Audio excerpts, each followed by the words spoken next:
If you don't like limitations but love customization, then root your Samsung S9 today. First, let's unlock developer options. Go to Settings, About Phone, Software Information, and tap Build number 7 times.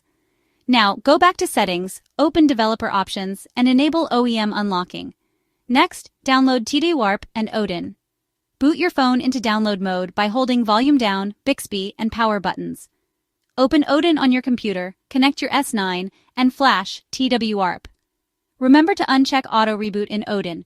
To boot into TD-Warp Recovery, press Power and Volume Down for 7 seconds, then quickly switch to Power, Volume Up, and Bixby. Download and transfer Magisk to your phone. In TD-Warp, tap Install, select Magisk, and swipe to flash. Finally, reboot and install the Magisk Manager app to confirm root access. Remember, always back up your data before starting and check that you have the right files for your model. Happy rooting and enjoy your newfound freedom.